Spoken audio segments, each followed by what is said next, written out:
So I'll just play it. It's made by AMTV, a fellow called Green. What's his surname? Greenwave. Christopher Green, and he's an independent journalist out of Arizona. So what I'm going to do now is I'm going to play the soundtrack to the video, and here it comes. Hey everybody, I'm Christopher Green. You're tuning in to AMTV, Alternative Media Television. It is, of course, October 7th, 2013. I wanted to give a brief but vigorous shout-out, enthusiastic shout-out to Truckers for the Constitution and their plan to slow D.C. Beltway traffic and actively arrest congressmen committing treason against the United States Constitution. Again, let me repeat that. Truckers for the Constitution plan to slow D.C. Beltway traffic and arrest congressmen that have committed treason against the Constitution. You can see an image here. Truck drivers slowed down traffic on the highway on October 18th, 2010 in France, where there was a similar protest held. Tractor-trailer drivers will intentionally clog the inner loop of the Washington, D.C. Beltway beginning on the morning of October 11th, which is a Friday, according to a coordinator of the upcoming Truckers Ride for the Constitution rally. So this occurs this Friday on October 11th. I've had several emails sent to me personally asking me to get the word out to help raise awareness for this very public protest, because the truckers are pissed off in this country. One of the main grievances that they cite are the United States, the President, Barack Obama, as well as congressmen that have supported the active army of Syrian rebels to overthrow the Bashar al-Assad government. They've cited that as an act of treason. They have cited anyone in Congress or anyone in government to support that, to be a traitor, and they're citing this for reasons and a reason for the arrest. Help us get this out. Help us make this heavily shared throughout the blogosphere. Conlin, one of the organizers of the event, says Obama committed treason by allegedly funneling weapons to al-Qaeda-linked rebels in Syria. Members of Congress who support arming Syrian rebels, he said, are accessories to the alleged crime. He identified House Minority Leader Nancy Pelosi, California, Senator Dianne Feinstein of California as politicians he will seek to arrest for alleged acts against the Constitution. Andrews has said that they've had 3,000 truckers RSVP. They've now lost count of how many truckers and are attending the event and public protests, along with hundreds of emails a day that they can barely keep up with. Now, there is a Facebook page with almost 50,000 likes.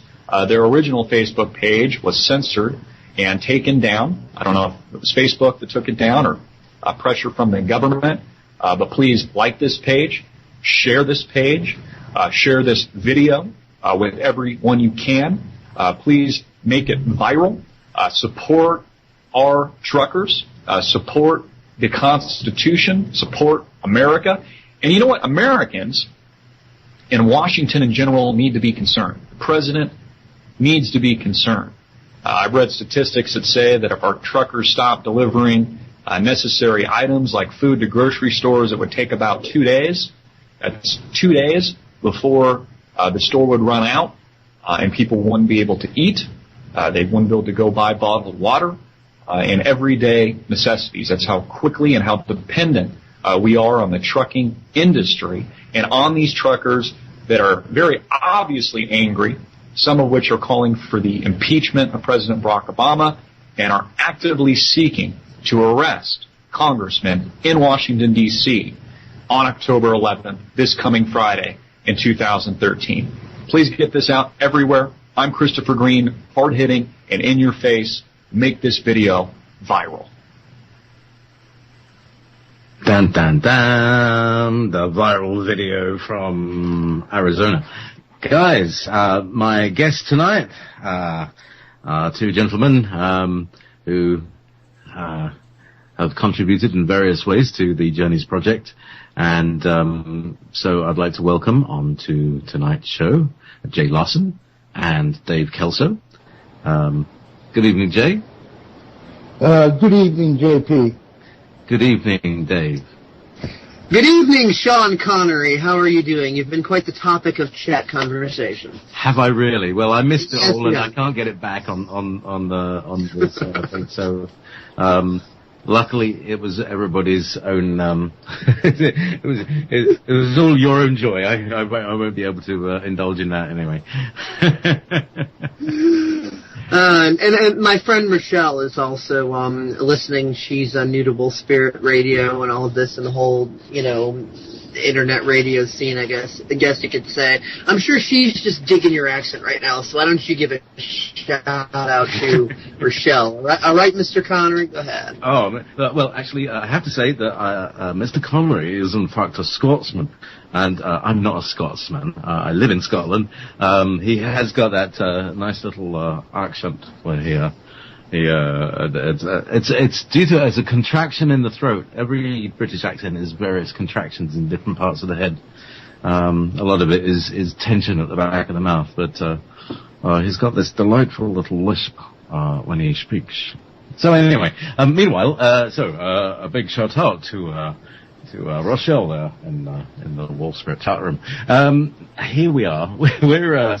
We're talking about some serious stuff here, guys, and brothers and sisters all over the blue-green planet that we're spinning around on the surface of. I actually have a tiny creature in my room. I talk about these fellows all the time. From June till about mid-October, they exist, the midges, and they just exist to annoy you. And for many, many months, I've been very vegan about them and not tried to kill any. But a little creature in your room. I didn't know you invited Henry Kissinger over. Well, that annoying little creature, We all know about Henry and his clones. So where do we start?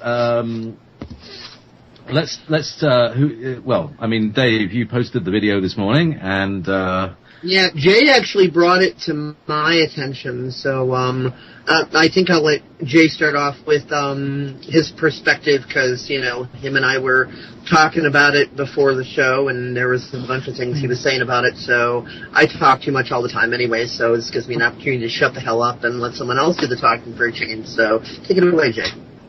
Well, I go around on Facebook, use it much like a newspaper to get the basic news, because your regular media doesn't cover the real news. But I take everything with basically a grain of salt. It's just data. And the more data you have where certain things seem to connect, the more accurate it probably is. But on this one, a lot of it is more of a let's see what happens type of thing.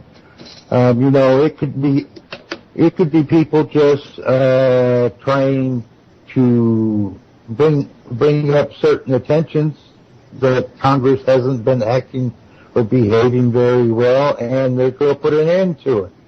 Now, this can be done just by creating a video. It doesn't mean they have to actually do anything besides that. If the Congress gets a hold of it, they might start straightening their hind end up and start voting the people's choice instead of making money from this corporatism that usually supports them in their re-election. They can start supporting the citizens that have been voting them in to basically do the will of the people.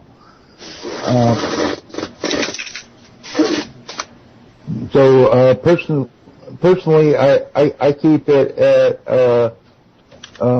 basically I give it a chance of happening 1-to-1. It may happen that way, it may not. But we do definitely know that these truckers are ticked off, and we know that they're going to be in Washington in a few days.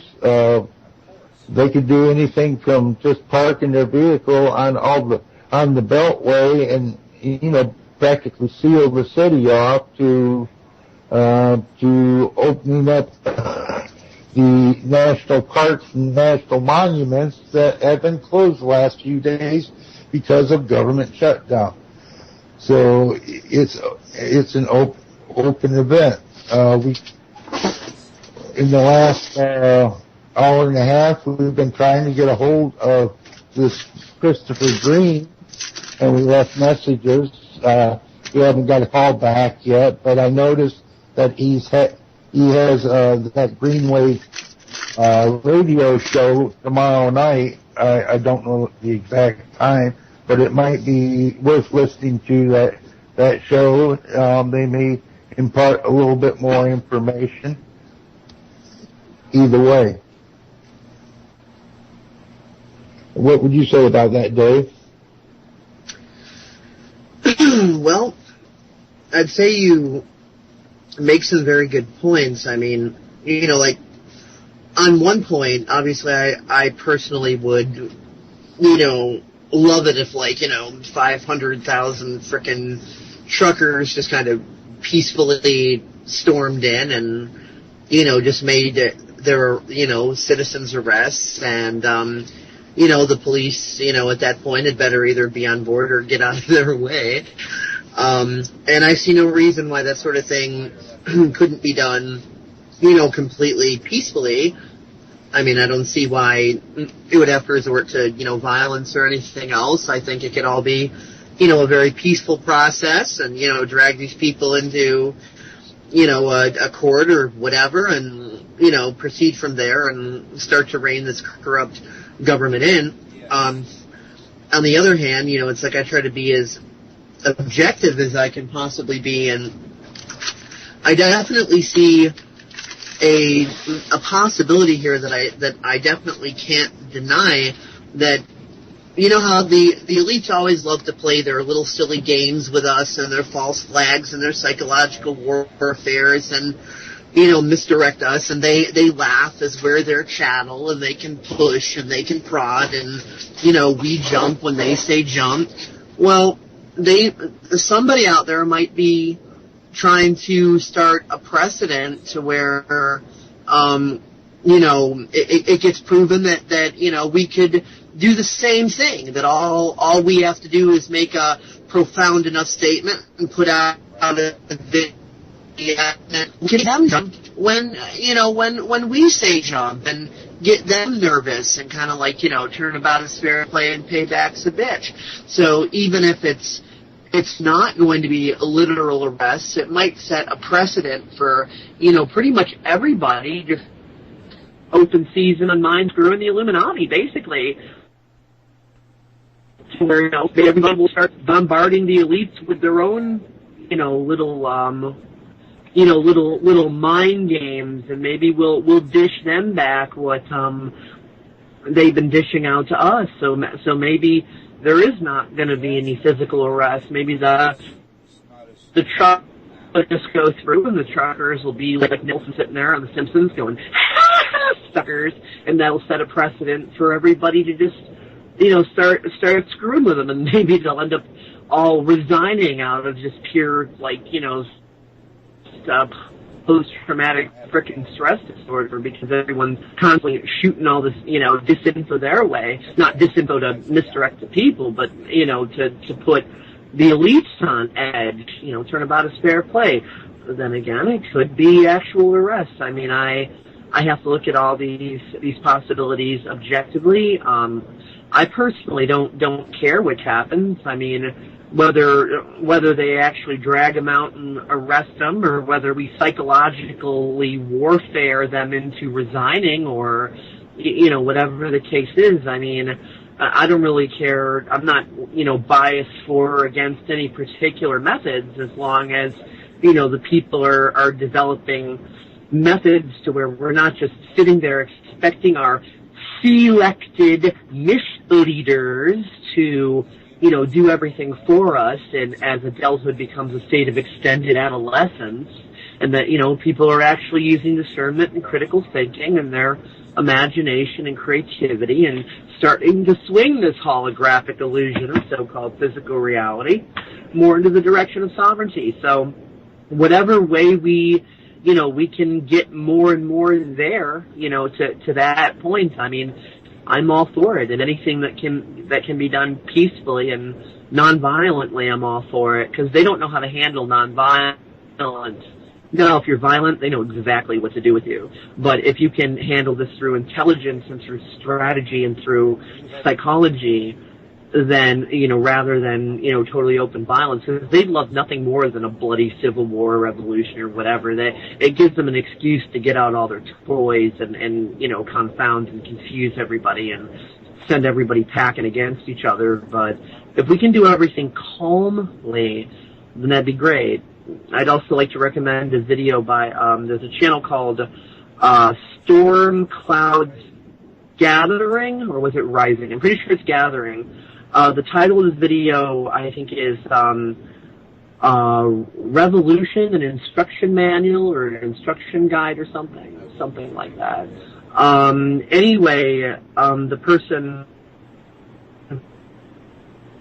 did a very efficient-packed way in a short video, just explains the whole consciousness revolution and how that can be practically applied to this, 3D left brain reality, and in such a way that doesn't result in this, violent death. This is the entire nub of it.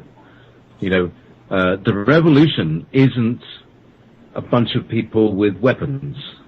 We're way beyond that. The revolution is internal, and people might not even notice it if they didn't know what to look for. And the revolution is not being televised, but people are uploading it to the YouTube. And actually, many years ago, we used to do this. I used to do a jam session. I used to come up with these sort of little raps and stuff like that. But based on the Gil Scott-Heron thing, the revolution will not be televised. As we're seeing, it is not being televised yet. I said I must have said it about 2002. Said that the revolution won't be televised. It will be uploaded to YouTube. I didn't realize that by then people would have telephones that actually directly send information straight into YouTube from their hands. So more than televised, it will be seen by 1 million eyes, through 1 million eyes. So and what has to happen first is a revolution of consciousness, because, as you say, this holographic projection that we find ourselves existing in, it's like asking a goldfish, how's the water? It's like, what's water? Yeah. So what's this water stuff you're talking about? Exactly. What's the difference? What's air? But so the thing is that we have to get beyond the point of thinking that the government is here to do anything but slow us down and control us. And then we get to the real. What happens after the revolution? Do we have more of the same? Yeah. Do we have something that is imposed on us that is worse than the same?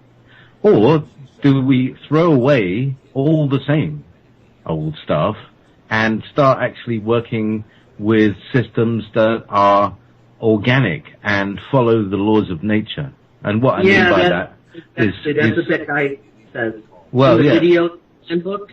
He actually he addresses exactly what you just said, and he has some very good answers to those. Who's that? Storm Clouds Gathering, that one, Revolution, handbook guide. Let me just see if I can find this real quick, and I'll toss the link into the chat room. Okay, good idea. And I'll put them into Rev Radio and to Wolf Spirit Radio's chat as as well. Actually, you could do that. You could do the chat as well. Well, I'm spirit chat. You can put it in the other one. Okay. It's the it's the revolution of consciousness and the revolution of mind, understanding the nature of who we are and what we are, and what we're actually working with. We're not working against terrorists. We're working against the corporation. The war. The people are not your enemy. The corporation. Let's not say it's our enemy. Let's say it's our predator. We just want to not be eaten.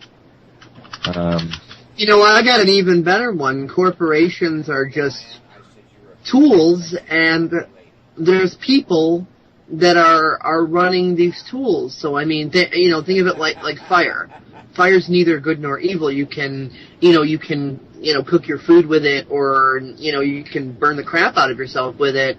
So when we allow corporations to become too big and out of control and running our lives, and it's like, the forest fire, not the little burner on the stove that's cooking up your hard-boiled eggs or whatever.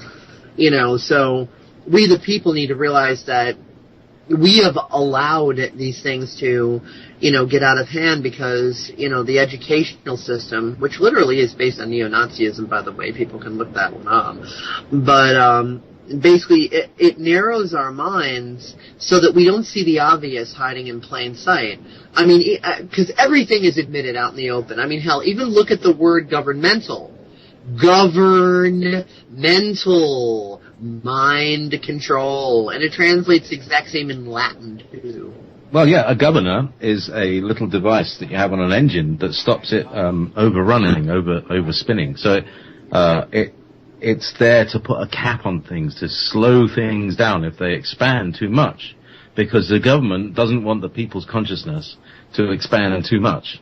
Just enough so that they can operate the machines, but not so much that they realize that, hang on, there's only 10 of them and like 2 million of us. And, that kind of, it's in much more enormous proportion than that. And oh, yeah. I did a video on that one, by the way. Yeah, I've seen that little dot one. That's very good. There's a lot more to realize about the whole situation, because we're thinking, it's the government and we need a government. And and here's another one. Do we elect a government? That's a joke. That's the biggest joke. That's the biggest joke of the 21st century. I don't think there's been a real election in this century, really. As a matter of fact, people only need a government who are unable to think critically and use discernment. But when you teach everybody to government, nobody needs a government. We don't need a government. Everyone. Sorry, Dave. Sorry, I just really have to take this up. We don't need a government. We are very good at governing ourselves. My point is that government's babysitters, and we're tricked into adulthood being a state of extended adolescence. If you allow me to clarify my context, I'm not in any way, shape, or form advocating government. I'm saying that we've been tricked into thinking that we have to be narrow-minded idiots, and we don't, because only narrow-minded idiots need to be governed. So we've been tricked into repressing the fullness of ourselves and tricked into thinking we're just poor little me. We're not taught critical thinking or discernment in school. We've been narrow-minded. And all we have to do is realize that we can expand our mind and then start to do that, and then we don't need babysitters, because only babies need babysitters. So all we have to do is stop being babies, because only babies can be subject to the mind games. Once you've grown up, guess what? You don't fall for the BS anymore. That's my point. So, the revolution of the mind, instead of revolvement, because the governing of the mind, we need to remove the governing. We don't need governing. We just need administration. It's all in the words. Administration means that's just ministering, serving the need. As opposed to janitor. Control. Yeah. The government is a janitor. The president is the chief janitor. It's in service. That's what we've been led to believe. However, we've been in this thing for thousands of years. these systems have grown up from these places. You know, they were in Ur in Babylon, and they were in Rome, and then they were in Egypt, and and then were in Greece. You know, they had these systems, and they imposed them on the people. And finally, they've got one that can just about cover the whole skin of the planet. But it's really ropey, and it relies on a massive amount of fear sticking to us. And it's like, this is the worst time to try and get stuff to stick to us, because we're being roasted by solar activity. Yeah. You know? That's why word magic has been instrumental in the deception, because what the idea, the basic idea, or shall we say the propaganda to what we're told government is, but it isn't, as far as being a janitorial service that is supposed to be in service. Word magic has been used to twist the definitions of words and context so much, and the reason we're able to fall for this little trap is because we've been made to think that the tools are our masters instead of we being the master wielders of the tools.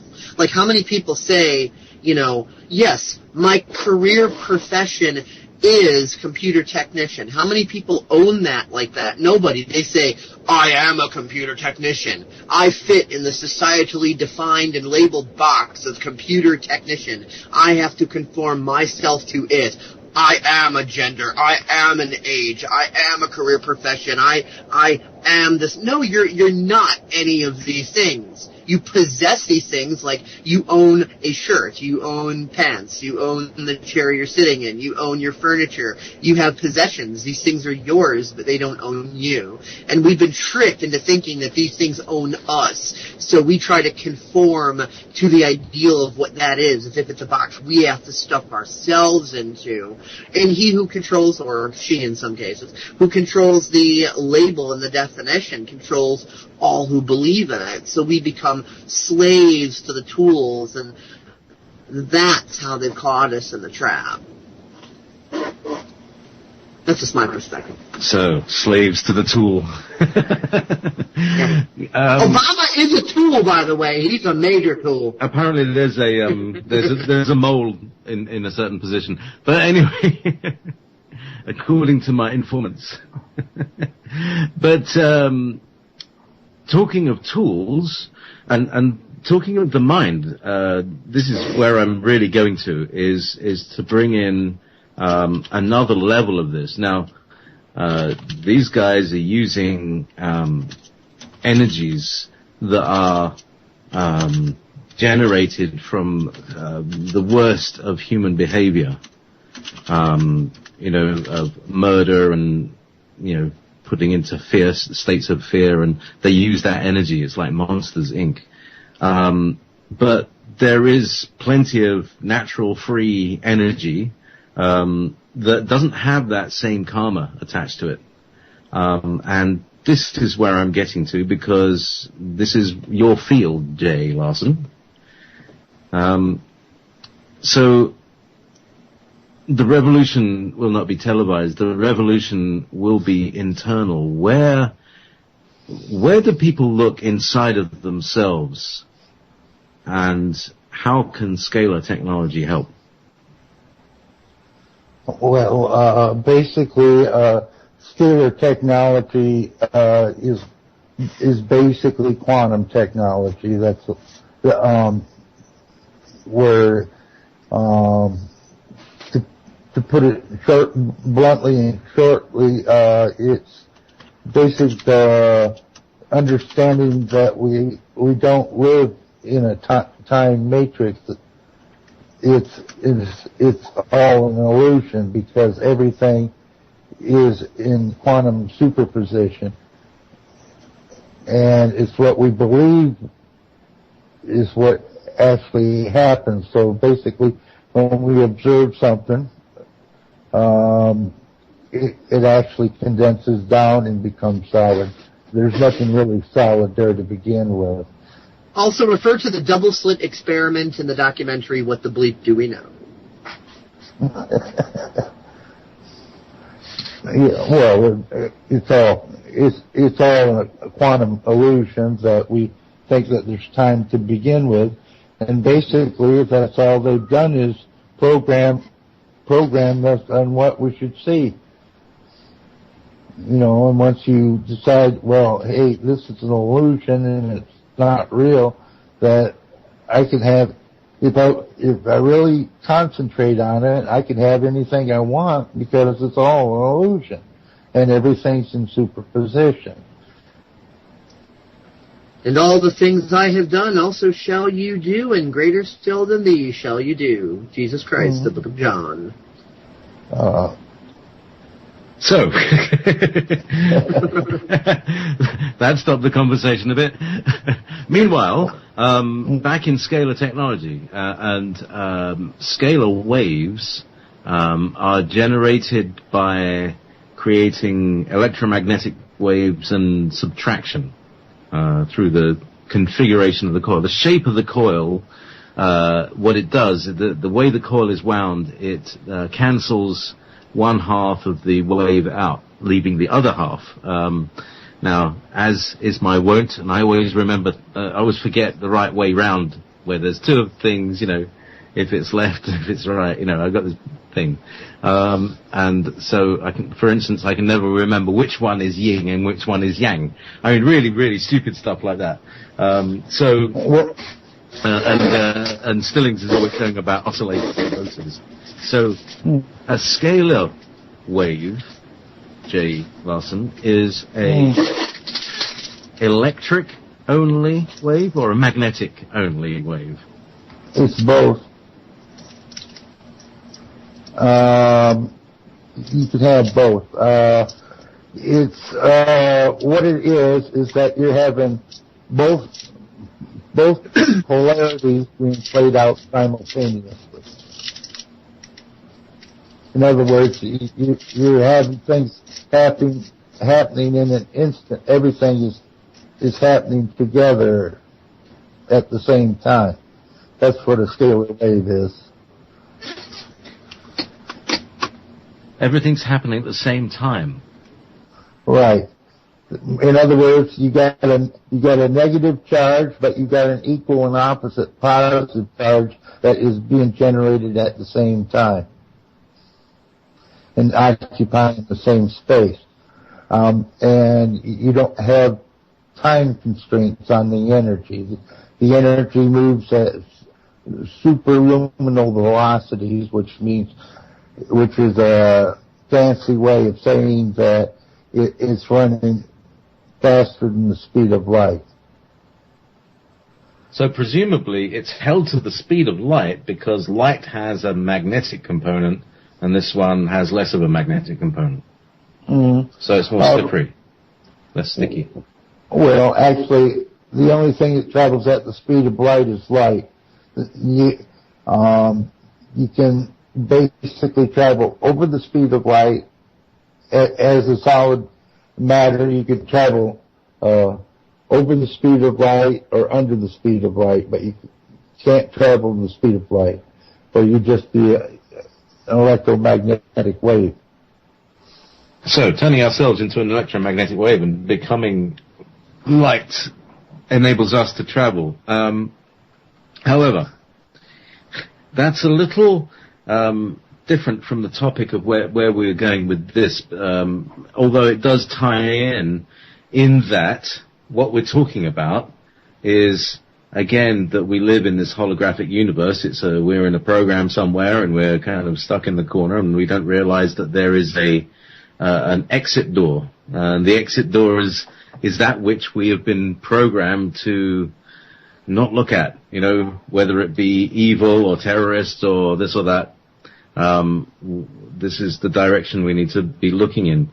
And the reason is because we need to be held in fear, because that holds us into the trap. The fear of, well, it's like the monkey trap. Do you know the monkey trap, Dave? It's where there's a jar with something valuable in it that the monkey wants. That's right, and they use a coconut. You can put it in a jar, and the monkey grabs puts his hand in the jar and grabs the nuts, and then tries to pull the fist out. But because the fist is bigger than the hand going in, the fist won't come out of the jar. And so the monkey's brain is tied between letting go of the precious gift, here, my little precious, or holding on to the prize, which traps him. That's the monkey trap. And so basically, it's we need to think when we need to think beyond monkey mind. We need to think beyond that linear. I have to hold on to this because this is precious. This is what's killing us. This is what holds us in the trap. And that is money and government and the idea that we're protected by the government and all of this BS. And our sacred cows and the twistings of religion and what is supposedly polite and supposedly impolite and supposedly appropriate and supposedly inappropriate and all that goes completely against individuality and totally endorses fascism and totalitarianism. Well, we're in denial of the fact that we're supporting fascism and totalitarianism, and we're taught to defend our own individuality while simultaneously seeing everybody else's individuality as an attack. So then we're taught that we can't relate to each other and blah, blah, blah, blah, blah. And so we have, the battle of the sexes, the battle of the religions, the battle of this, the battle of that. Oh, that person's polite and that person's rude and this person's this and this person's that. No, that person likes that TV show, so they suck and I don't want to deal with them, or blah, blah, blah, blah, blah. There's all these mechanisms of division. Monkey trap. So, Jay, how do we encourage people to rise above their immediate greed and need and get them to open their fist and take their hand out of the monkey trap? How do we figuratively work that one out? Well, the easiest way, first of all, that you are just yourself, and basically what we're doing is learning how to be ourselves. And the easiest way to be yourself is by doing things for yourself.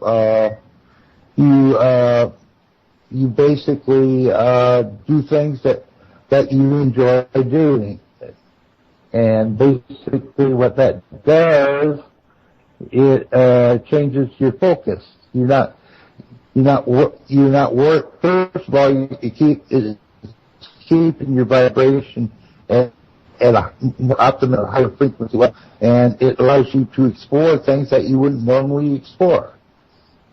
And by doing so, you'll naturally evolve and become more yourself. And then you begin getting whispers or intuition that increases you becoming more yourself. And it's just a gradual, natural process.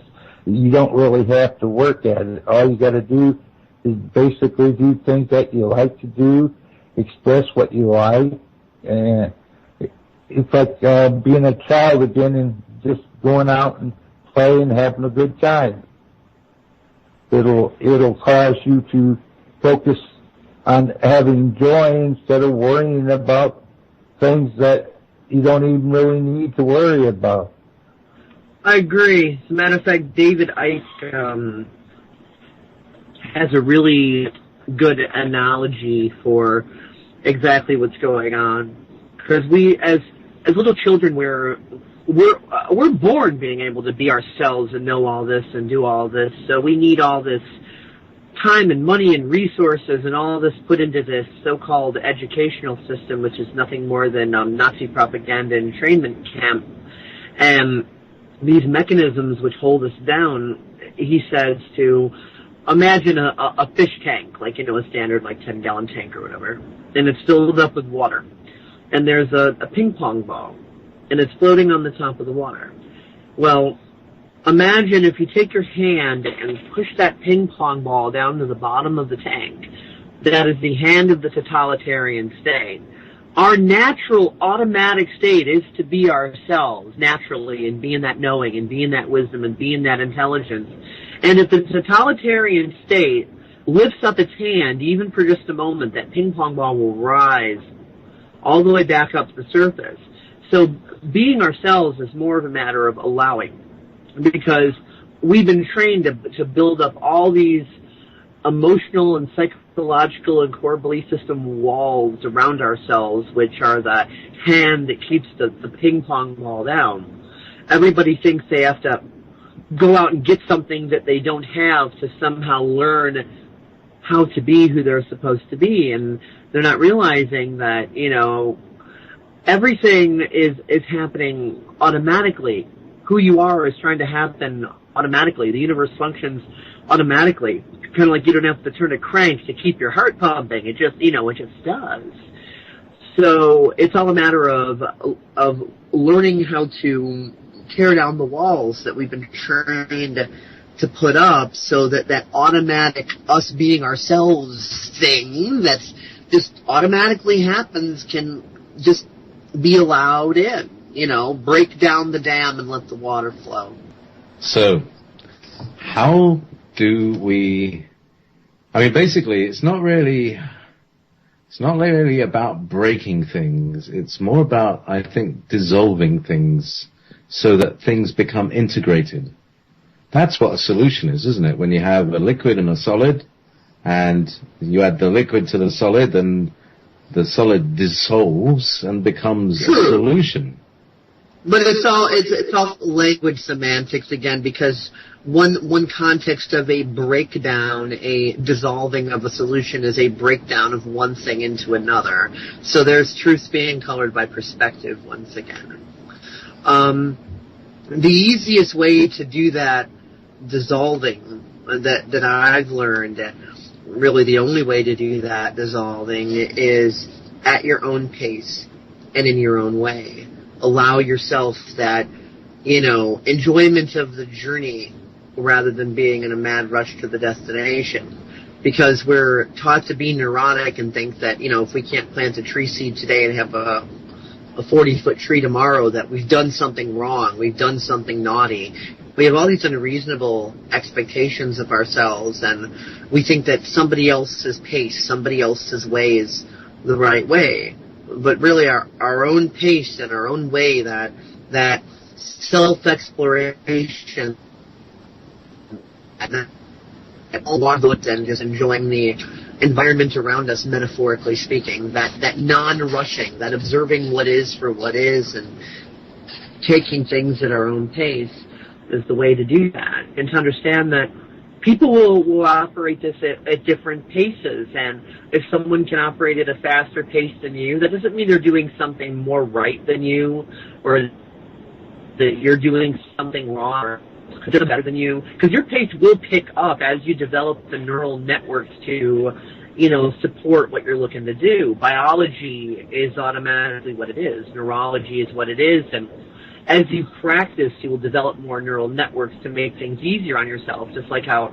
a baby doesn't go to school to learn how to walk. It's just kind of a process over time. It learns how to crawl, then walk, then run, so on and so forth. So, it's one of the big things to realize is just whatever your pace is, it's okay, and to not compare yourself to other people. Because within this awakening process, you ever notice that everyone's always trying to compare their pace to someone else? Like, oh, they're so much farther ahead. They must be doing something right that I'm not doing. I must be doing something wrong. I'm not evolving fast enough.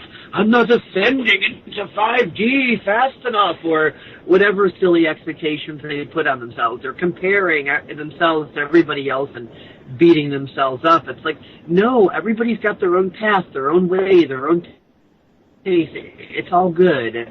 Allow them to be themselves. That's individuality. Allow you to be yourself. That's individuality. If someone else's pace is faster or slower or different or whatever, it's good. It's cool. It's diversity. It's mixing it up. It's the universe loves diversity and limitless potentiality. It's good. It's not a bad thing. Just roll with it and allow you to be you. You don't need to be the fire. Just be the spark that gets the fire going, and just flow. Don't fight the current. You can't push a river, but you can make it a different flavor. Jay, how do we influence the flow factor of the time stream? because I really did believe it's been messed with by all these harps and their Tesla technology that they've had for a long time, messing our heads, and whoever else's technology has been messing around with our heads. How do we, as people, these devices that you're making, they're really simple, aren't they? It's easy to find a design for a caduceus coil. You whack it into an MP3 player, and boom, you've got a scalar device. What other tools are available to the people for making the flow fizzier and happier to be in? Jay? Have we lost Jay? Muted. Okay. First of all, I'd like to say, generally, the best technology is always the inner technology, because it's flexing. But usually what we'll do, we'll conceive of an idea, and we'll make it outside ourselves first and have the tool, but that tool reflects what we can do with internally, and we don't need it. But usually what we use an external tool for is to basically get a concept of what's going on. It's easier to sort out things like what time is and what parallel dimensions are when you build a technology that helps you sort of pierce into them. But it all comes down really to awareness, because we're jumping into parallel universes all the time, and we don't even realize it, because there's always a variance of time and things happening on an individual level as well as a collective level. Basically what you call manifesting something is basically doing that. You're creating an alignment to your emotions and your intent, and you're just jumping basically to a timeline that will synchronize that object to appear. If it appears as a synchronistic event. So we do it all the time. Now we learn to build certain machines now, like the scalar devices. By themselves, we're just using one aspect of it, using an alternating scalar wave of different frequencies, just to basically experimenting to find out what they'll do. But there's other factors that come in where you can actually create a scalar wave that is nothing more than what you would call a direct current pulse. And all of a sudden, what does that direct current pulse does? It acts like a sail, and you can actually ride on a similar scalar wave that's more of an alternating wave, because you'll only go in one direction because you're pulsing in one direction. So the main scalar wave acts like a wind, and your little pulse scalar wave acts much like a sail, and so the wind pushes you along. And you use that basically both for time travel and also objects, transporting yourself from one point to another point, much like UFOs. It's just that they're just using a more advanced type of sailing than we used back in the 16 and 1700s. Some catch the wave, and the wave then pushes you along. And that's what we're starting to learn with that some of the effects of these scalar waves, and it's mostly in an experiment. So on the air, you still with us? You still with us? Have I lost you? Yeah, I think I've got, probably lost everybody.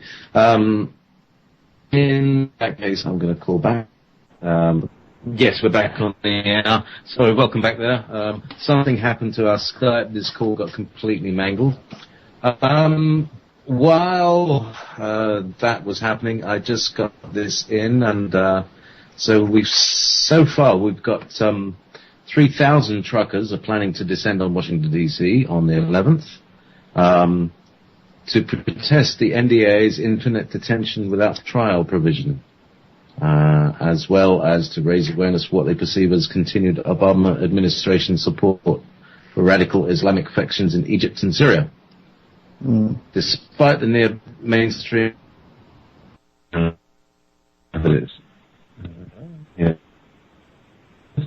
microphone.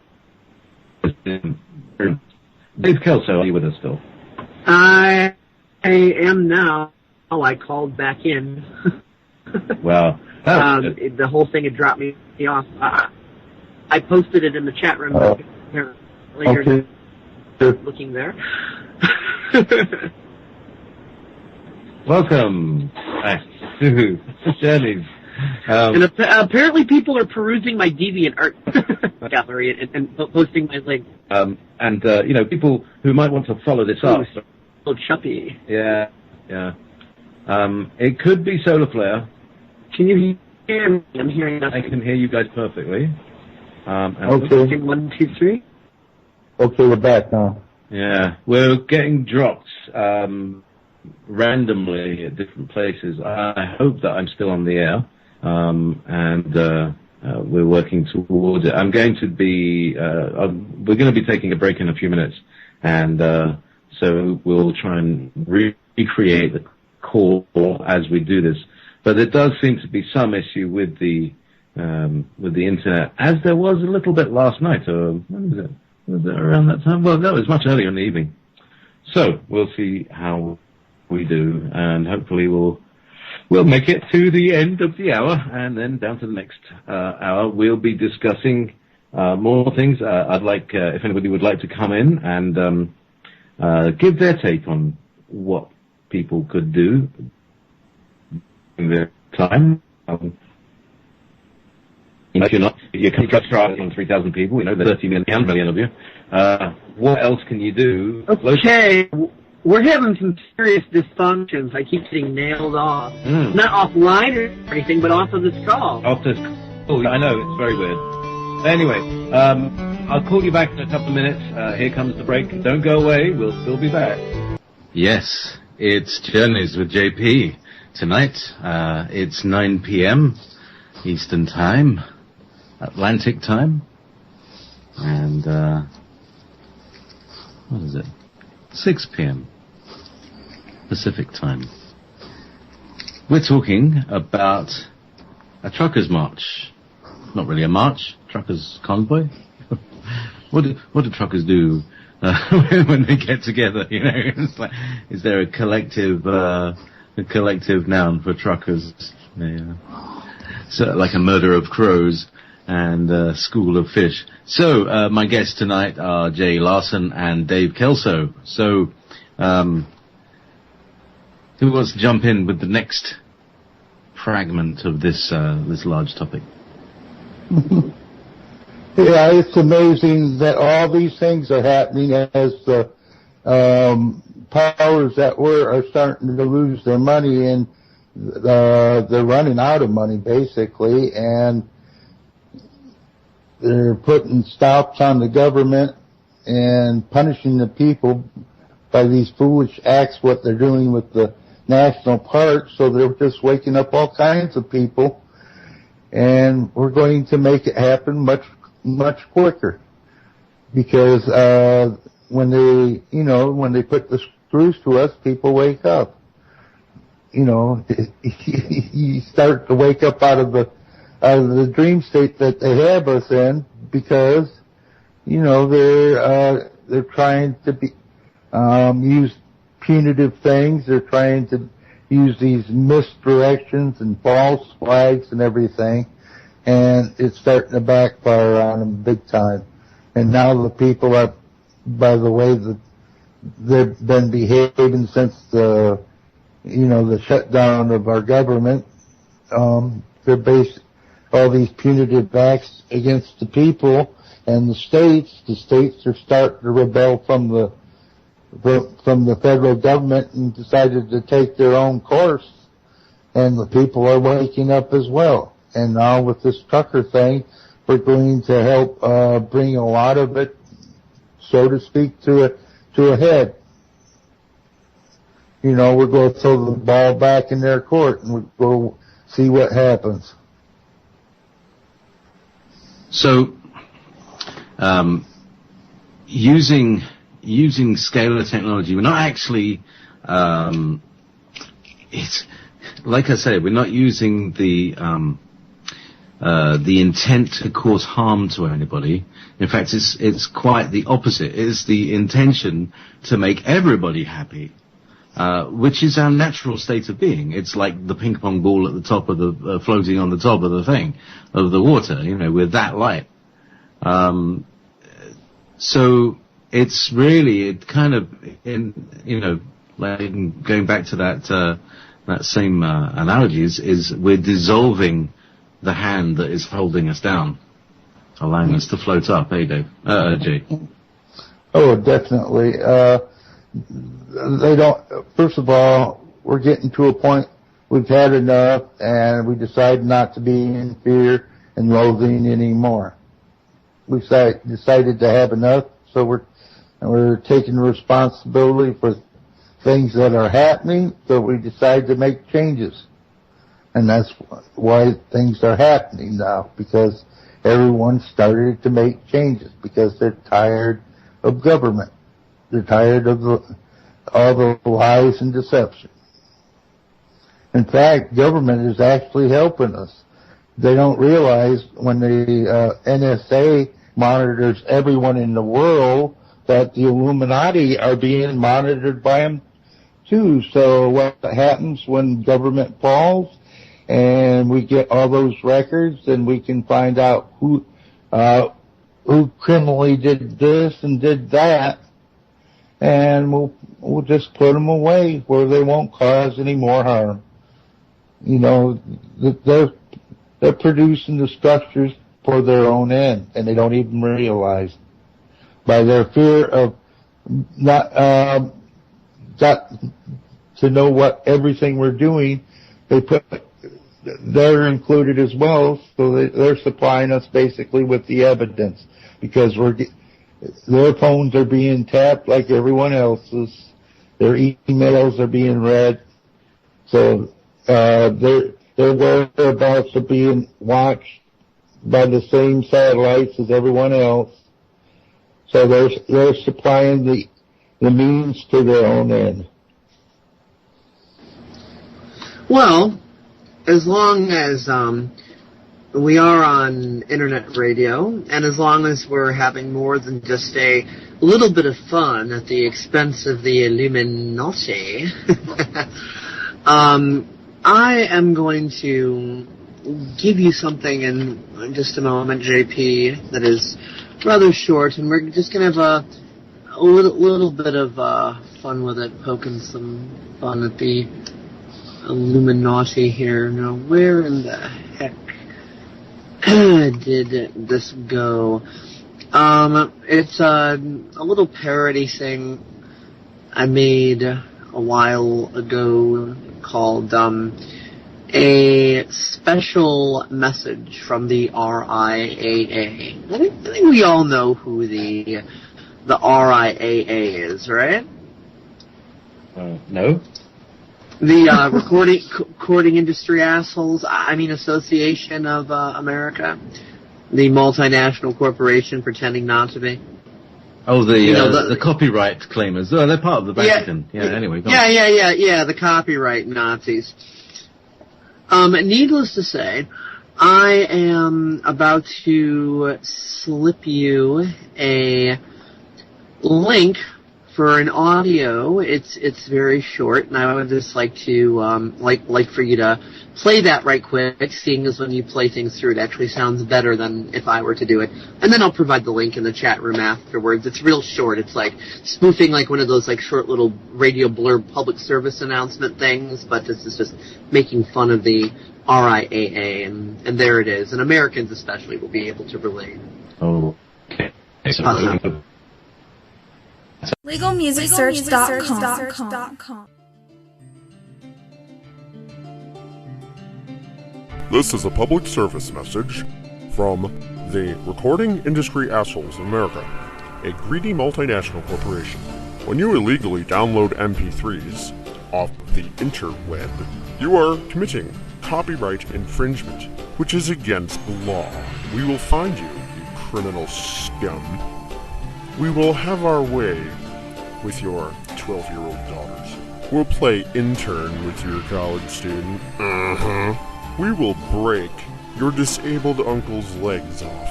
We will skull-fuck your elderly grandmother. And as for your deceased great-grandfather, well, does the term necrophilia ring any bells for you? Yeah, and if you're really bad, we may even rape your dog and send you to the Amish. Just think about it, folks. The Amish.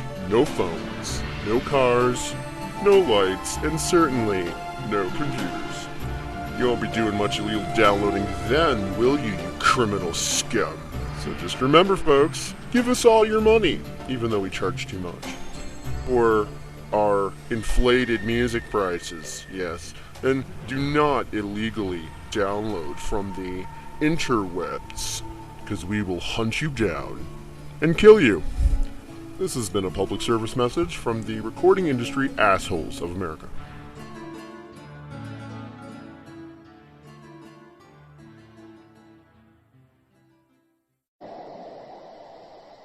Well, I'm not sure if everybody actually... No, that major distortion. There was major... Yeah, there was something was coming over the Revolution line as if somebody was else on the line.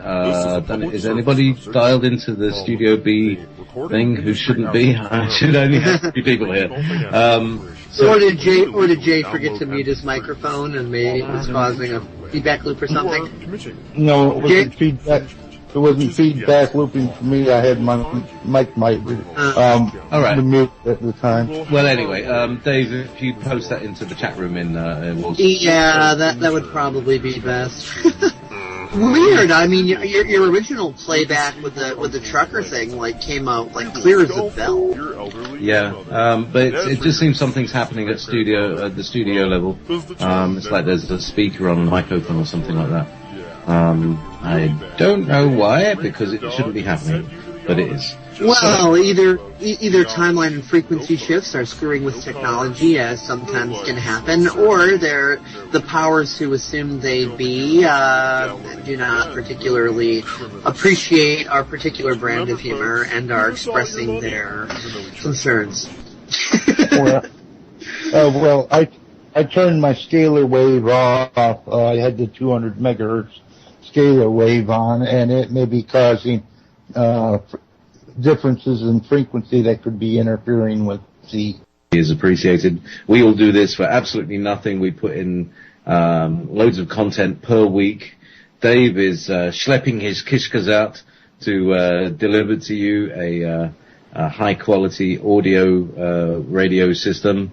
And we have plenty of hosts and plenty of new and ancient information that is being blended for you, so to speak, and juice. We blend all that old gritty stuff, juice it, and bring it back to you, make it interesting sounding, adding personal stories, and proceeding with the personal, psychic, and spiritual evolution of humanity.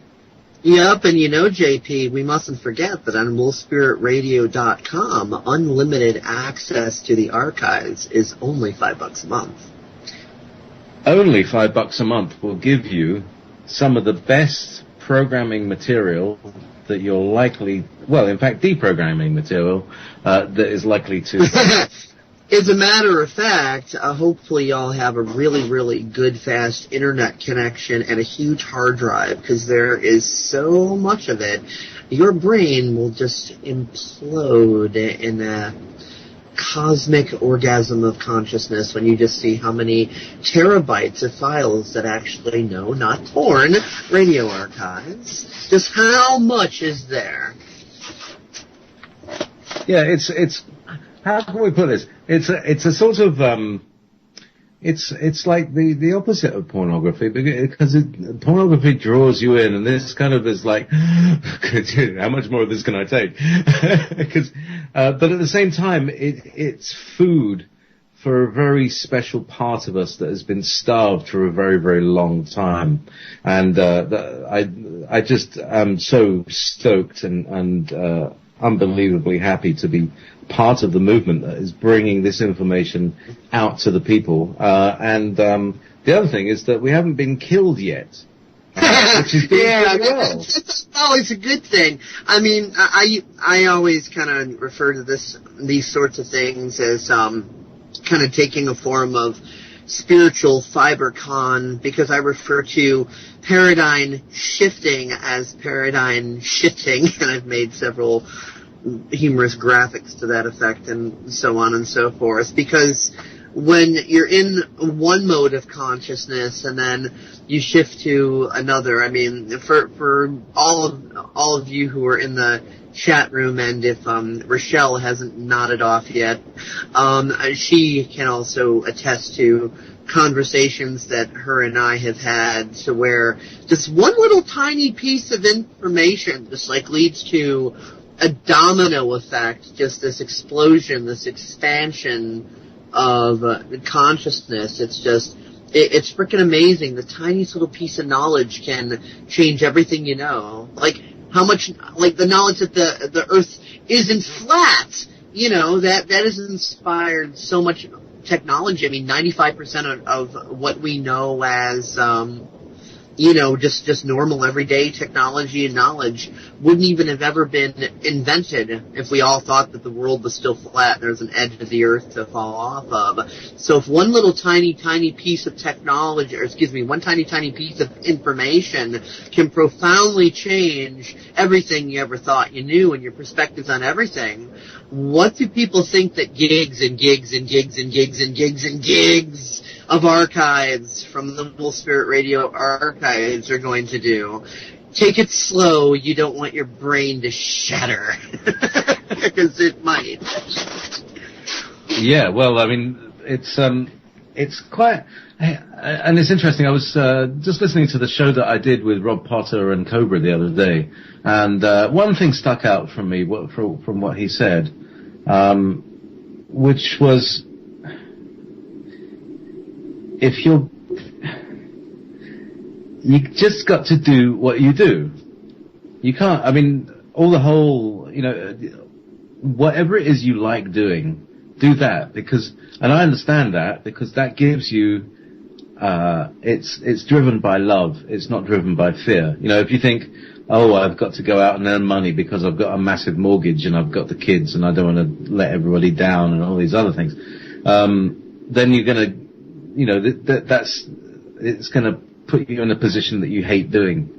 And that's the way of the world, and this is part of that hatred, that kind of, that helps to oil the wheels of industry on a black magical level, because it's basically, like fear and hatred is used as a fuel, much as Monsters Inc. did with the Children's Fear.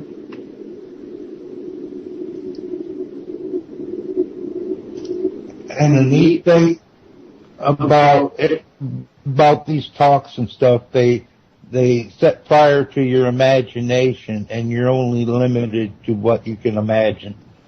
Well, that is true. I often tell people that people try to struggle and turn a crank to get their imagination to work, and people don't realize imagination operates on its own. It's something to be observed.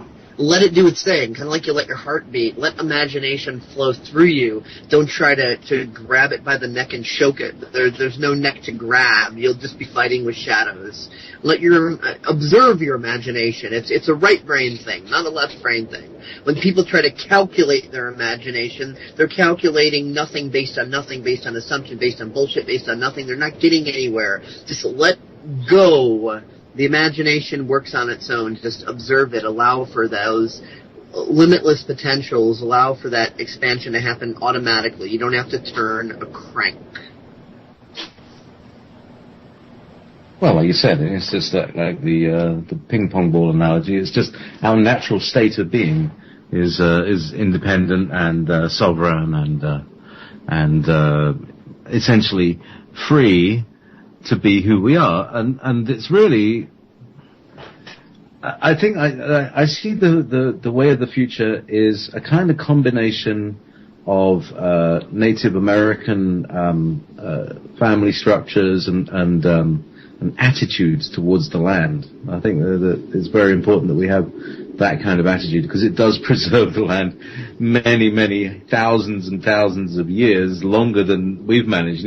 America was kept beautiful, pristine, buffalo fields, all this stuff, sweet corn, and in 400 years, these white Khazarians have come over and wrecked the place. So I think we need to certainly apply a lot of the caretaking of the planet back to the attitude of the traditional folk. That reminds me. There's a lot of people that dive into fear by blaming technology for what's happened, when technology is really just a tool. Our technology has come from the earth, and it's really no different than a beehive or a termite mound, just on a higher level. I mean, we've taken things from the earth and we've used them, and there are uses and there are misuses. And I remember back a long time ago in the Journeys with Rebecca chat room, I don't know if you remember this. I know you were there at the time for this conversation. There was this person insisting that if all technology were, eradicated, that the world would be at peace, and that technology was the cause of all our problems. It's like, look, they didn't have video games in the Middle Ages. They did very well slaughtering each other on horseback with swords. Technology is not this evil thing. With advanced technology, we could make technology that's in harmony with nature. I mean, look what Tesla did. His technology wasn't in opposition to nature. It was in harmony with nature. And then J.P. Morgan shut him down, and the Illuminati stole the technology, and they've misused it and created things like HARP and whatever else. But that's been our own choice to misuse it. Technology inherently is just a tool. It's neutral. Like fire is neither good nor evil. It just is. Gunpowder is neither good nor evil. You can make pretty fireworks with it, or you can blow people up with it. That's not the fault of the gunpowder. That's stupid humans doing stupid things. But, let's stop blaming the tools, because that's how we give our power away. We blame the tools. Let's take responsibility. Let's stop passing the buck. So I'm again, obviously, this has been my whole career, is working with technology. I couldn't actually do what I do now. I couldn't have done that 7 years ago, 5 years ago. We didn't have PHP, we didn't have all that stuff. Well, we did, but it was very much in infancy. And now it's grown up and matured, and we've got more and more technologies that take us into smaller and smaller things. People are walking around with tiny little screens. I can't even see. Well, maybe one day they'll create a pair of glasses for me that'll respond to my eyes. Wouldn't that be cool? Instead of having Google glasses where you can spy on people, how about having a pair of personal magnifying lenses so that you could zoom into things? You want to read a car number plate, you kind of, the way you look at it'll pick up the way where your eyes are, and it will actually zoom in according to your intent. How cool would that be? That would be good. And it would also adjust for reading up close. There wouldn't be a bifocal; it would just focus. like extra pair of eyes, enhanced lenses. Your eyes used to do that as a kid. Look at it where the lettering just magnified itself while you weren't larger than normal sight. Our eyes have that capability already. We just sort of lost it over the years, considering most of us are reading from a computer terminal, not from a book. But back when we did a lot of book readings, our eyes had the ability to magnify the letters, and as we grow older, we kind of forget those things. But you know what I find ironically amusing? What's that? People typing volumes and volumes condemning technology while using a computer on the internet to condemn technology. That's like the ultimate irony of amusing hypocrisy. Oh, and speaking of technology and dealing with esoterics and stuff, one thing that people can do a search for on YouTube, a person by the name of Josh Reeves did a reading of the Book of Enki, and like the whole Book of Enki, like frickin' reads like Star Trek. It's frickin' hilarious.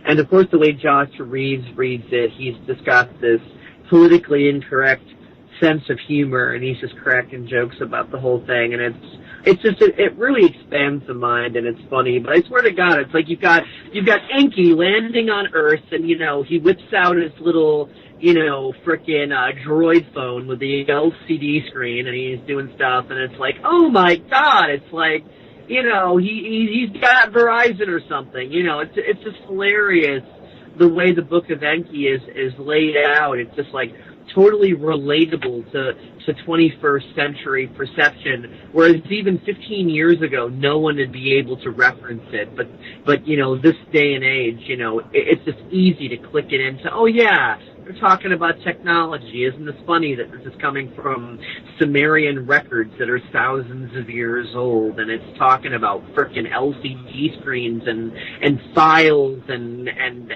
keyboards, and it's just like, oh my God, it's a pretty amazing little read, and Josh Reeves does a good job. It's called The Book of Enki. It's frickin' hilarious. Is that a YouTube thing? Yes. Oh yeah, you can find it on YouTube. Enki is spelled Enki. I do believe the full title is The Lost Book of Enki. But if you just type in Book of Enki, Josh Reeves, Reeves, I do believe, you should be able to find it. It's like a multi-part series. It's incredibly long because he does a radio show, as far as I know, and each section of reading was one episode of the show, so this happened over a period of time. So it takes about 13 hours in total to get through the whole thing, so probably not going to do it in one sitting, but it is freaking great. I mean, the way he was reading it and his sense of humor, he had me rolling on the floor cracking up, but it's just freaking great. Jay listened to it too, I do believe, didn't you? Yes, and didn't he also do that Book of Thoth or something like that too? On his radio? The Emerald Tablets of Thoth or something to that effect. He did that as well. There's supposed to be some stuff that Thoth wrote up, and they kind of it basically goes into it basically continues right after the Book of Enki is what it does. Because the Book of Enki goes into all the, shall we say, Nibirian screw-ups, if you want to, put it that way, and how originally religions and, the secret societies and stuff were put in place to protect knowledge and slowly reveal it to mankind as mankind matures, so that they don't destroy themselves with it. But then this one guy they call Marduk, got cocky, and then that's where, you get your whole, ancient nuclear wars and stuff. And then the Book of Enki, the Thoth writings kind of take it forward, and they talk about what, David Icke calls the archons, and they're known as other names, these multidimensional forces that kind of come in and basically, you could tell that they kind of took over Marduk, just like how these entities take over these elite bloodlines. And that's how that level of corruption started. And then these bloodlines just these infiltrations, they started infiltrating the secret societies, so they kind of had to up their security with, the word magic and the way of phrasing, so that when you read it one way, it reads as one thing, and you read it from another perspective, it reads as another thing. And, there still are, shall we say, people of the light, for lack of a better way of saying it, that are still to the original plan of protecting and releasing the knowledge as we're ready for it. And it's just this big, just the same old pissing match between light and dark, and we're all starting to integrate and come together. But it really adds a lot of perspective to the things that we already know, really, but it adds a lot more detail, and things like start to make sense. So it kind of validates your own knowledge. I mean, if you're already into this esoteric stuff, for the people who already have studied and know quite a bit about it, then you'll listen to those two things, and besides getting a major laugh, because Josh Reeves does both of it so well, feel like, that makes more sense, and that makes more sense, that makes more sense. So it's really just an expansion on what we already know. It's a good listen. It's long, but it's really good. Both of them are really good. So that's nice. If he's interesting, nice to listen to. I love. For me, it's Stephen Fry. The guy who reads Harry Potter books. That's he's very nice to listen to when people are reading. Some people have got. They get the pace right, and they get the expression of the... Well, Josh Reeves is very politically incorrect, so I mean, just to warn you, because especially with the book of Enki, there's, shall we say, Enki couldn't really keep his lizard in his pants too well, so the book is kind of describing his escapades. And, you got, Josh Reeves going, damn, Enki is a pimp! And let's just say, he gets a bit more expletive with his humor. I'm giving you the light version. So he uses the F-bomb, the C word, the N word, the L word, the Q word? If it exists, it's probably in there. And if it's politically incorrect and profane, it's probably definitely in there. So it's not everybody's style of humor, but for those who appreciate such things, it is freaking great. It's, I have a YouTube channel where I got a thing called Paradigm Shift and Educational Comedy, and Josh gets way more crazy than I get with these things. Wow. So it's, for those who have an affinity for the George Carlin-esque sort of humor, will really enjoy Josh Reeves. That's my opinion. Well, it looks like the people in the Wolf Spirit chat room would quite appreciate that level of humour at the moment. It does seem to be... people are not behaving very well here, I have to say. It's very funny. So, well, that's probably a good thing, though. We are not supposed to behave. We are built to break rules. That's what, this is what our job is. These people here listening, us people, we are here to be who we are, which means not to behave. Never thought I'd hear myself saying that, especially the father of a teenager, but, yeah. I always like to say that the most easy and effective way to piss absolutely everybody off is just be yourself. Because we live in such a conformist society. All right. They're just starting to get the stuff about Enkina. So there's these ancient texts that talk about this stuff. Now, here's the thing. When I say, the government, this is the same thing. This is the control system that has been attempted to impose on us all throughout the ages. And, like the Roman Empire, it kind of got a certain place and then it kind of petered out because it didn't have enough support underneath it, so it collapsed.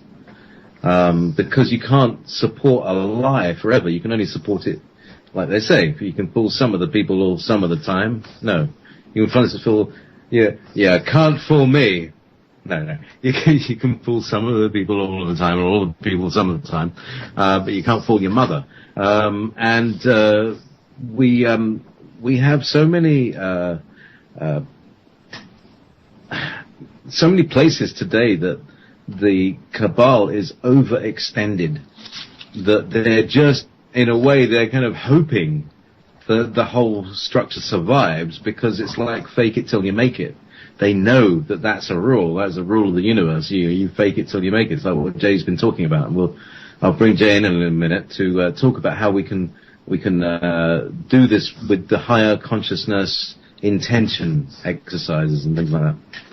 But essentially, they know the rules, they know the way the universe works, and they fake it till they make it. So they fake it by scaring lots of people into thinking that they're completely in control. You know, just because they've got a camera on every street corner doesn't mean they've got anything effective to touch anybody on every street corner. You know, they say, oh, well, we've got all these drones. You know, well, you've only got a certain number of drone pilots. They have to be highly trained. You know, how many millions of drone pilots have you got? Well, not that many, eh? Do you know what I'm saying? That there really aren't enough resources to control everybody if everybody misbehaved all at the same time.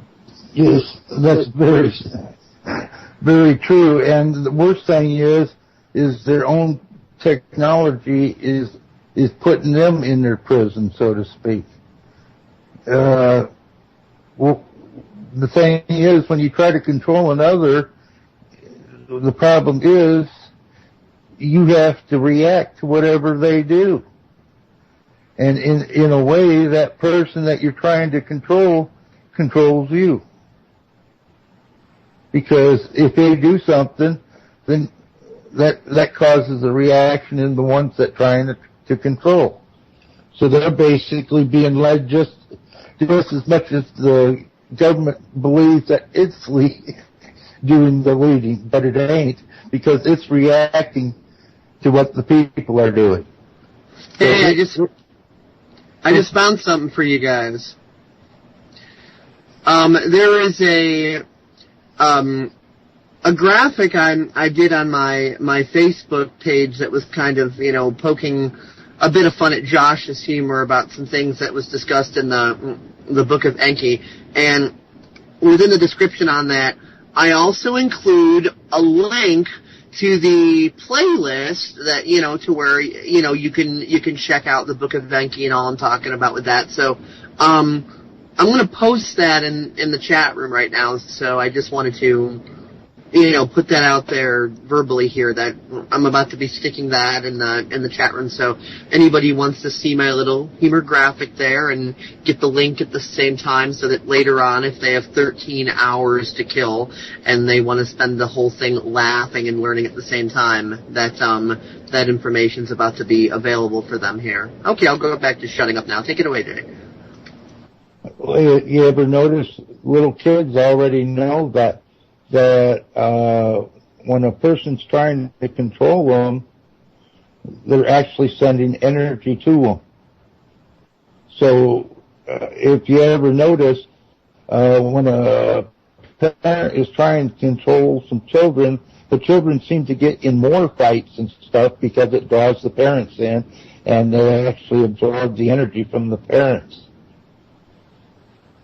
It's a type of vampirism. The thing is, when we become more ourselves and the government tries to control us more, they're going to exhaust themselves, basically, because instead of you giving them power, they're going to be giving you power. It has just the opposite effect. Exactly. If you've got a tube, it can go both ways, can't it? Right. And so just before you let go of things, send one down. Just before you cut the cord, so, tie something to the end of it. So that when it retracts, it's got something to chew on at the other end. So this is basically what's happening is the people are becoming aware and they're deciding to start doing their own thing. And it's causing a disarray in government. So they try to compensate by getting more violent And the more violent they get, the more disapproval they get, and the people do their own thing more. Because there's more of them to do it, because the people wake up because of the behaviors of the government trying to control.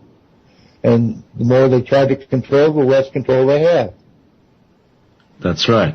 When the government is harsh, the people get crafty. Mm-hmm. As Lao Tzu said 6,000 years ago, haven't they learned by now? I do like the Tao Te Ching. It's one of my favorite books. So, how are we doing for time? Oh, we're 20 minutes out. If anybody wants to call in, we are available on the Wolf Spirit Radio call-in number. Also, the Freedom screen. Actually, I don't know if there's a Studio B Freedom screen or whether it's that.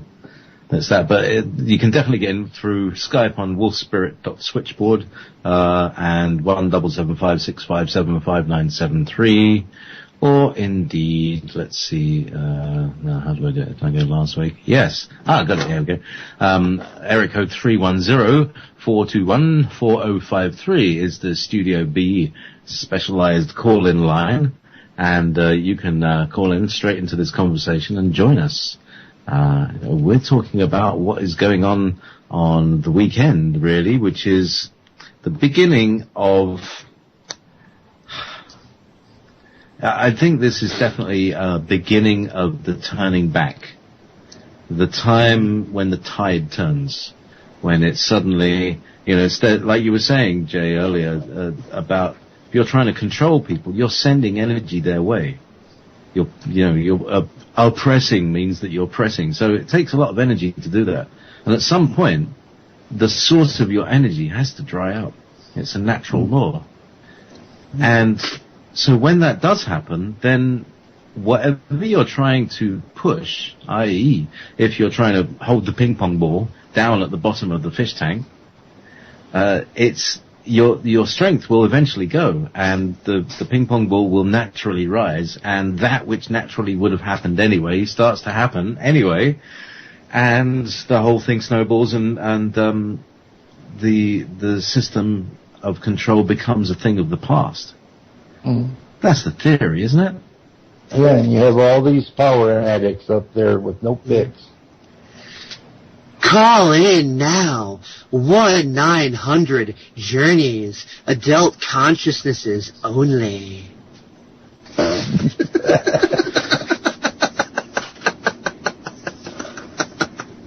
New age porn, Dave.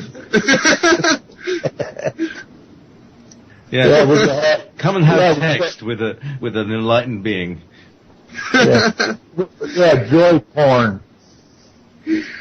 You want to be an enlightened being? Here, I'll stick a flashlight in your ear. Meanwhile, back at the back, Jay. Is it time? No, maybe we don't. Meanwhile, yes. It's Joyce talking about the wolf. Swallowed the grandma whole. And hungry like a wolf. Da-da-da-da. So yes. Meanwhile, back at the Wolf Spirit Radio and Revolution Radio, we've got 20 minutes to kind of sum this up and also to ask for people's ideas, in the chat room, or anybody who wants to call in, about other ways of being disobedient this weekend. We know we've got the United We Strike. We've been doing this. We were involved for a wee while, and it's been building up for 3 years. 15th of the month, every month. Disobedience. Don't lie, don't comply. Lie. And all this business. So, nobody's the 12th to 13th. That's the weekend, and then that'll be Monday, and then Tuesday. So it'll be next Tuesday. It'll be the 15th. Beware the Ides of October. What do you think, Dave? Yeah, I think maybe that I've noticed that, usually when I'm on the radio, it's like nobody wants to pitch any questions, because I think the amount of talking I already do scares them enough. They don't want to encourage me to do more, There's never any questions in the chat room. It's like, come on, it's hard enough to get Dave to shut up. We don't want to encourage him to keep going. See, they only got the 17th until they got to pay their bills, the government, or default, so they're having problems, and this trucker thing may cause what you would call the event a lot sooner. The biker videos were awesome. The trucks are going to be even more awesome, but has anybody seen the biker videos? Like 55 miles of nonstop, motorbiking, between 2 and 4 lanes of just motorcycles, on and on forever. That video is awesome. There's tons of it out there. It's like, wow. Unprecedented. Nobody seen it? Yeah. You have? I saw some of the biker videos. Now, wouldn't it be nice if the truckers were to arrive on Friday and the bikers arrive Saturday, and microlight flyers arrive on Sunday, and people just come and show up in whatever means of transport they do. Wouldn't it be nice if the teleporters could come in and the people in the round vehicles who were mind controlled, they suddenly wake up and realize who they're humans, and they're flying these UFO triangles and come and land a couple on the Capitol building. Yeah, maybe. Me and Jay were joking around about how after trucks it's going to be Cessnas, flyovers of DC. What you could do, if there's any music-capable people, you may want to go there and create a block party right out at one of the parks or whatever, and give it a real carnival atmosphere. They won't know what to do about it. Hey, how about set up a block party on every block in D.C.? I mean, what would they do, That's it. I mean, it has to be a loving party atmosphere. I'm sorry, Dave, I spoke over you. It has to be a loving party atmosphere, doesn't it? Right. Yeah, there aren't cops to beat the crap out of everybody.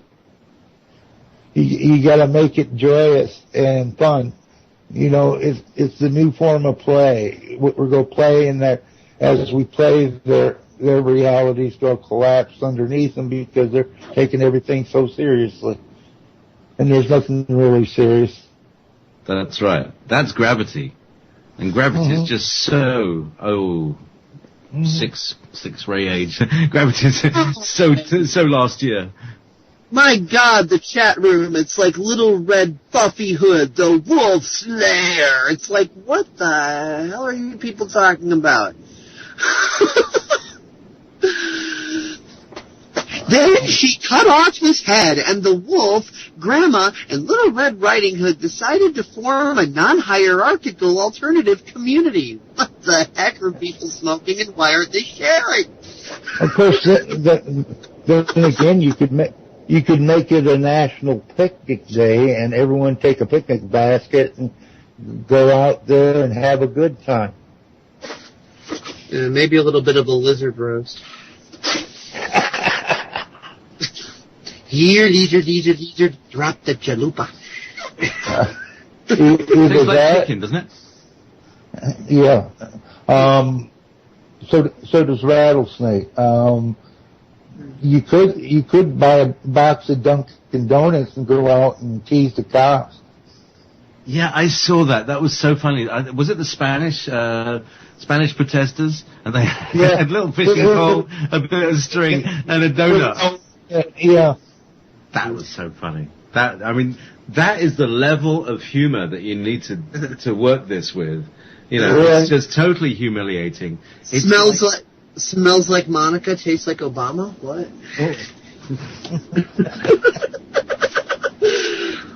But it's kind of along the lines of you got to stand. It's not about the emotion. You have to stand in the truth of what so that you stand over the lie. The truth is just so self-evident. it gives the lie the perspective. And the lie is the conflict. And there's unity and harmony and all that. If you stand in the truth, then make sure you wipe off your feet first before you walk into the White House. We could have a clothing drive to get Obama some clothes because he's trying to be the emperor with no clothes. Oh my goodness! Rochelle woke up. She finally said something. I thought she'd fallen asleep or something. Must be your calming tone, Dave. Yes, must be. or maybe it was your Sean Connery thing that you've got going on, but to not as strong of an inflection. You're feeling sleepy, my dear. Sleepy. Well, I'm feeling heavy. The truckers strike reminds me of that old trucker song about with the CD and all that, where they're trying to. I remember it well. Yeah, like we've got ourselves a convoy. Right. I used to know all of that. Hey there, Big Ben, you got the copy on me 10-4, Rog? All this stuff. I remember. I used to do all that CD stuff. Oh yes. So instead of calling me dragon in your own tongue, you call me dragon in someone else's tongue. Mm-hmm. For anybody who's seen that movie. No. No? No, sorry. What was the name of that movie? The one where Sean Connery plays the talking dragon? What the heck was that frickin'... No. Oh, what was it? Not the Never-Ending Story, is it? No. That's a different dragon. No, different dragon. Oh, well, never mind. Very different dragon. Never mind. Somebody will remember it. Yeah, that was the Luck Dragon. A lovely furry dragon who helped. Yeah. Right. Stuff the magnets, dragons, creeps across the floor. Hey. No purple jokes for that. That's what we need to do is to make a trucker song for these people, for these truckers going to Washington D.C. Oh, you know how you make them honk? That's easy. You put up a sign that says "honk if you hate Obama." It'll just be blaring nonstop horns.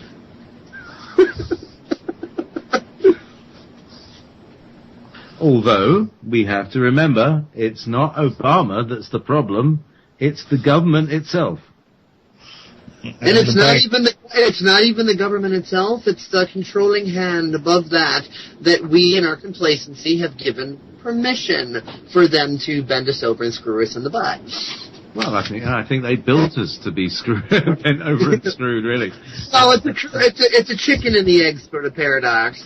We give them permission to do it against our will. It's a little bit of a contradiction, but when you kind of look at it in like a circular meme that self-perpetuates, then you see that even the Illuminatis themselves are caught in their own mind prison. I mean, they were raised from little kids to hate us, and, if they were born in some other type of life, if they were born as one of us, then they wouldn't have the perspective of an Illuminati, but it's perpetuated. It's a friction meme. And they're probably more abused than anyone else. Well, that's exactly it. Like I say, people share their feelings, and they've been more abused than we can imagine. Oh yeah. What they do on, the abuse that they give out on a large scale is what they've experienced themselves on a small scale. Over and over and over again, unbelievably number of times. So, it's a fine line. There has to be truth and reconciliation in this, in that we have to not be angry and rip them to shreds in the streets or anything like that, but to just put them out of the way. And just reduce the government to administration, decriminalize everything that's been criminalized, and start selling Marlboro Straights or, Now, one thing I've noticed... Marlboro Blunts. It's ironic, but when you give yourself full permission to be angry, then you quickly are no longer angry. It's the negative feedback loop that perpetuates, because then we're starting to feel angry about feeling angry, and like with every turn of the circle, the pressure heightens and it gets worse. It's like we feel guilty about feeling guilty and sad about feeling sad. We see our emotions as this external monster that we can't control, that's coming to get us, that we have to fight, but we can't change what we don't own. So when we own our own emotions, then all of a sudden, we can decide, it's as simple as making any other decision, like, oh look, I'm eating a shit burger, I don't like that, I'm going to go eat some chicken instead. But if we see it as victimizing us, it's like, oh, the shit burger is victimizing me and forcing me to eat it. And I can't stop. Oh, woe is me. I'm in such victimization. If we just take ownership of our emotions and know that it's okay to feel angry, it's okay to feel sad, it's okay to feel all these negative emotions. Little kids know that it's okay to feel it. Look how quickly they get through it. They don't cycle in it. They learn as they get older how to abuse themselves and cycle in it. They don't do that normally and naturally. They're mad for a little while. They give themselves permission to feel it. They know it's okay, and so they get over it. And before you know it, they're romping around happy and laughing again. But us, we cycle and we cycle and we cycle and judge ourselves for judging and hate ourselves for hating and all this and that. And misery just becomes our only reality. It's this negative feedback loop. Own your emotions instead of seeing them as something external to you and victimizing you, and you'll just be able to work through this stuff a lot faster. Just my perspective from my own experiences. I'm not trying to tell anyone what to do. I'm really just reiterating what I have personally gone through. Jay Larson, Dave Kelso, thank you very much for joining me on tonight's Journeys with JP. Well, thank you. Those guys on Friday, and we'll see what happens next Monday. Yes, we will. See you next week. Thank you. Thank you. Bye-bye. Bye.